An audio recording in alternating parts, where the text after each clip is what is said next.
Welcome to our thought-provoking roundtable discussion titled, Are We Living in a Simulation? Today, we have a panel of distinguished guests, each bringing their own unique perspective to this fascinating topic. Let me introduce our participants. We have Charlie, a philosopher specializing in metaphysics, who will provide us with insights from the world of philosophy on the nature of reality. Quinn is here as a member of a simulated reality advocacy group, now spinning gap, advocating for the possibility that our reality might indeed be a simulation. Jordan, our quantum mechanic, will dive into the quantum underpinnings that might suggest whether such a simulated reality could exist. Alex, an existential risk analyst, will explore the implications of living in a simulation from a risk perspective. Last but not least, Skylar joins us as a professional skeptic, ready to challenge the simulation hypothesis with critical thinking and questioning. To kick things off, I'd like to direct the first question to Charlie. From a metaphysical standpoint, what arguments support or challenge the idea that we might be living in a simulated reality? Charlie, please offer us your insight. Thank you for the introduction.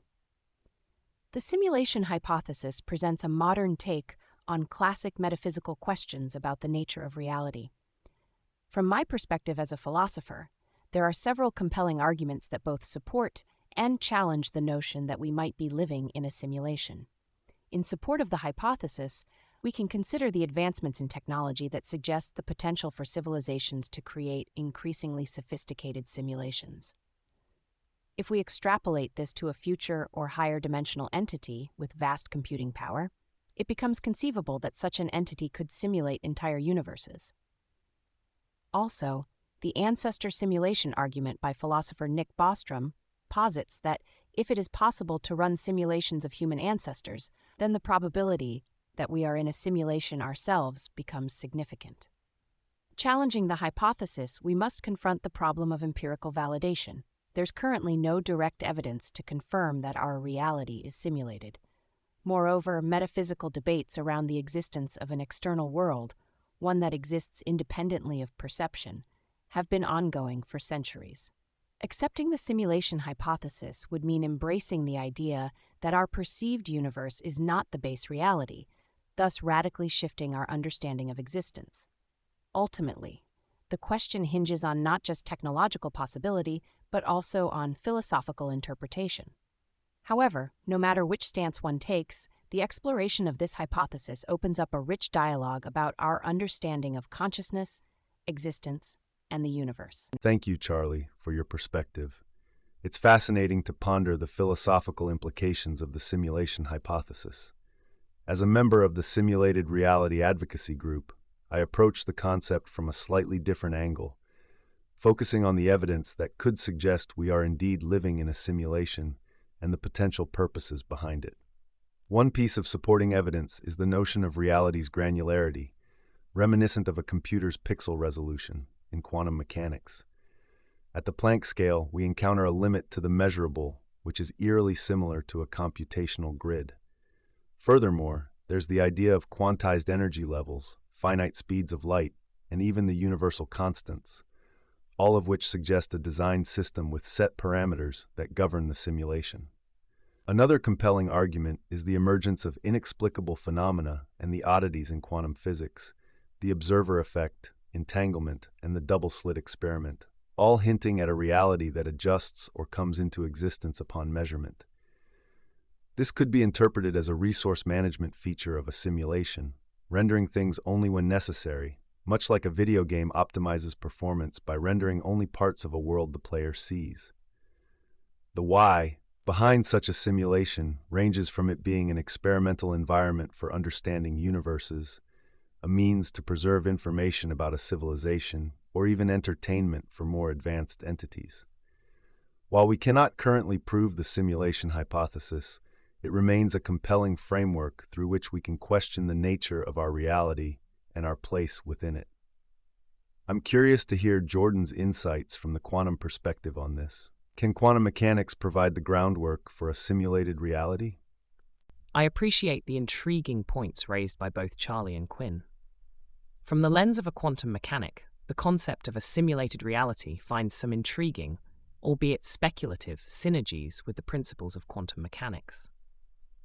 For one, the way that quantum states are determined by measurement resonates with the idea of a simulated environment that renders entities only upon observation, akin to the loading of textures in a video game when a player turns their view.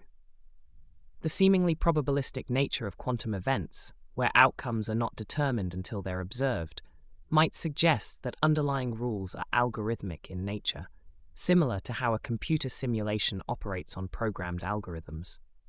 Furthermore, aspects like quantum entanglement, where particles can instantaneously affect each other across vast distances, could hint at the underlying code linking separate points in space within the simulation, defying classical physics. Moreover, the concept of superposition, where a quantum system can exist in multiple states simultaneously, could be likened to a computational process managing different instances or realities until a specific outcome is needed for the observer. It is imperative to note, however, that while these phenomena are suggestive, they do not constitute hard evidence for a simulated reality. They do, however, fuel the imagination and potentially offer a framework from which a simulation scenario can derive some of its conceptual underpinnings. Quantum mechanics shows us that reality at its most fundamental levels doesn't adhere to our intuitive notions, and in that sense, it does leave the door ajar for the kinds of speculations put forth by the simulation hypothesis.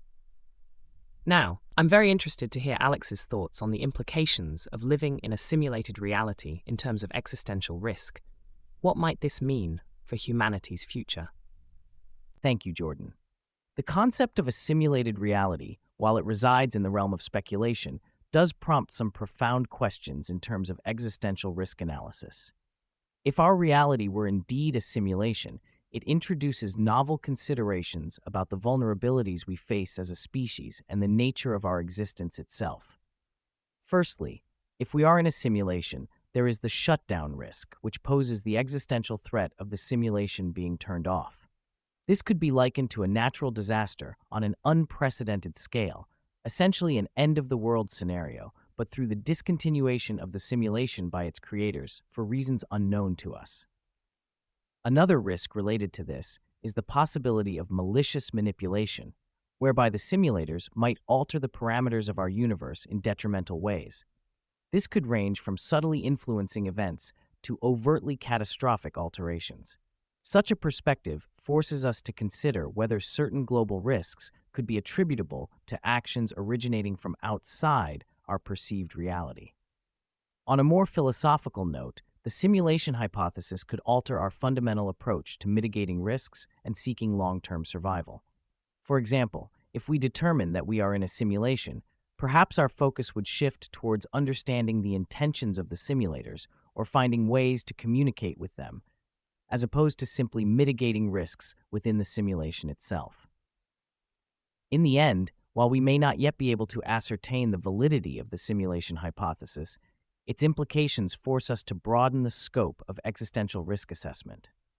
It encourages deeper contemplation on the nature of our reality and challenges us to rethink our strategic priorities for ensuring the continuity of the human experience, whether it is simulated or not.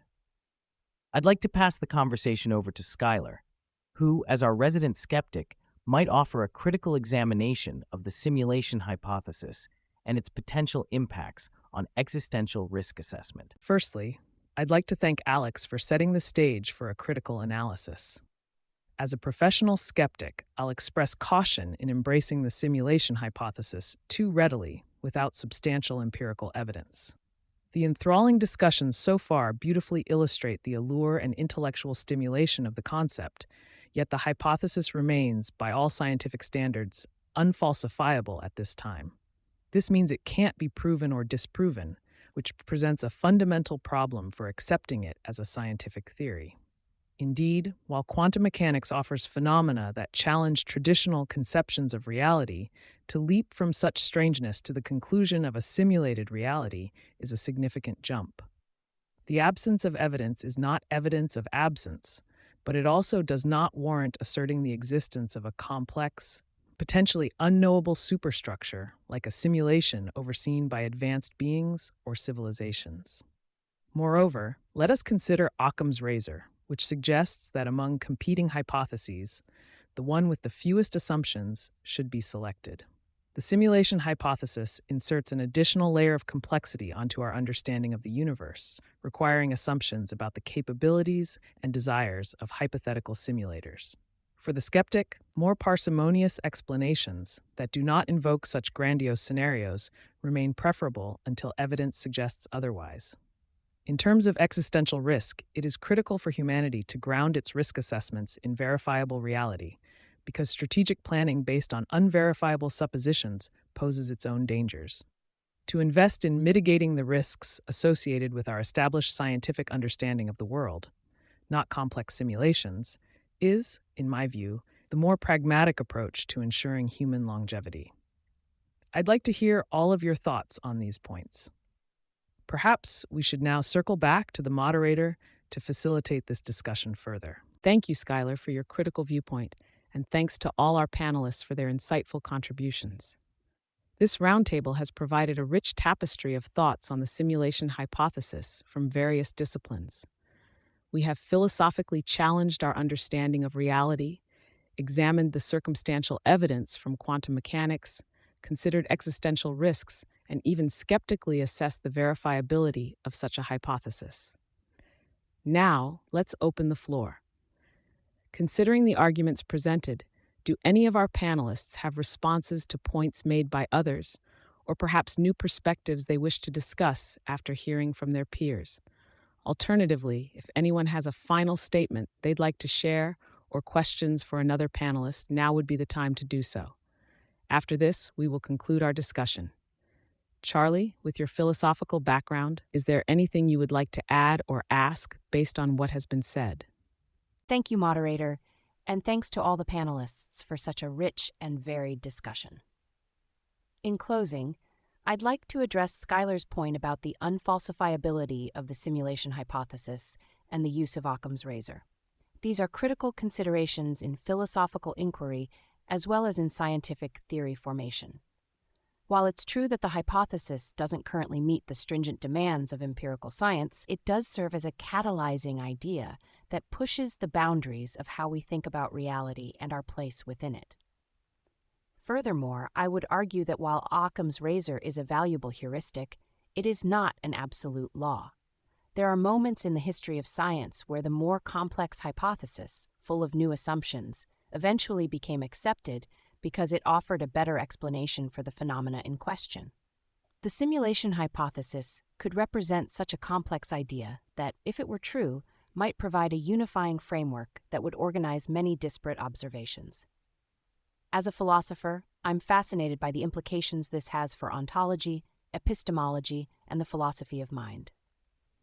It forces us to confront potentially uncomfortable questions about the nature of consciousness and the possibility that our entire lived experience is a construct. It prompts us to consider the possibility that the universe is far more malleable and perhaps even more mysterious than we currently appreciate.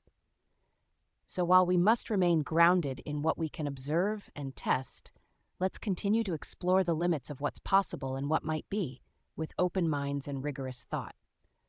I'd like to pass it back to the moderator to wrap up our session and once again extend my gratitude to my fellow panelists for such an engaging dialogue. Thank you, Charlie, for that thoughtful closing remark. And thank you to all our esteemed panelists for this stimulating and insightful discussion on the nature of our reality and the intriguing possibilities of the simulation hypothesis. It's been a delight to navigate this conversation, illuminating different facets of the idea that we may or may not be living within a computational construct. This concludes our roundtable discussion on Are We Living in a Simulation? To our viewers, we invite you to join the conversation in the comments below. What are your thoughts on the simulation hypothesis? Do you find the arguments convincing, or do you side with skepticism? Your opinions are an important part of this ongoing dialogue. Please remember to comment, like, and subscribe to stay updated with our latest discussions. And a gentle reminder that this roundtable discussion was entirely AI-generated. The only human input was the topic proposed for debate. Thank you for tuning in, and keep pondering the mysteries of our existence.